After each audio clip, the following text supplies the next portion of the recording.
We want to look at some classification of disease conditions in blood, and this is what is known as the Gammopathies.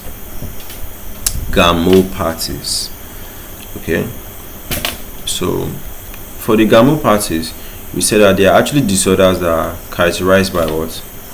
They are disorders of immunoglobulin. Okay, so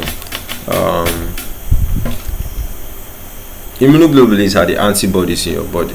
Okay, so if you're having the B cells that make up this immunoglobulin, if they are now growing without checks and balance, okay, or the plasma cells are now growing without checks and balance, you call them Gammopathies.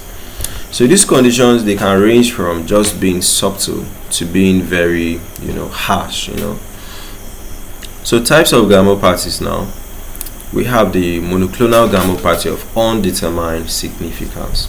Okay? It's most common and benign form. There's presence of M proteins without symptoms or organ damage. So can involve immunoglobulin G, A, M, light chains.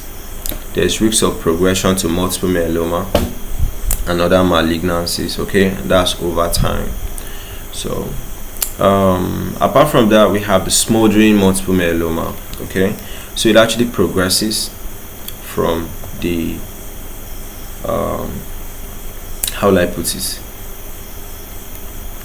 Gammopathy of undetermined significance. It actually becomes a subtle type of multiple myeloma. All right, before it becomes the active multiple myeloma itself. So this one, the smoldering type, is the intermediate stage. There's high levels of M proteins or plasma cells in the bone marrow, but you don't really have those features that you see in multiple myeloma yet.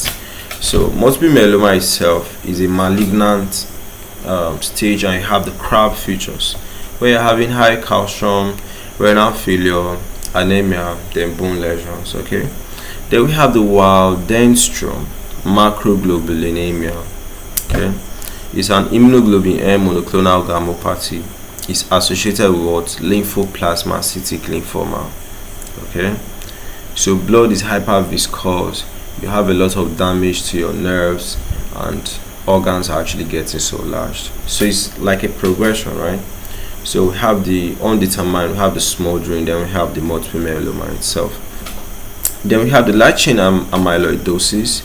This one, you have misfolded light chains that are deposited in organs like the heart, the kidneys, the nerves, Then we have heavy chain diseases. Okay, it involves secretion of truncated heavy chains without light chains. So it's associated with lymphoid malignancies.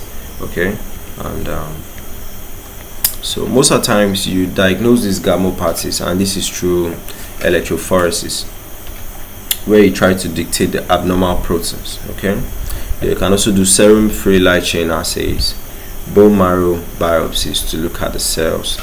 Then you image just to look at all those lesions and tumors that are usually formed in the bone.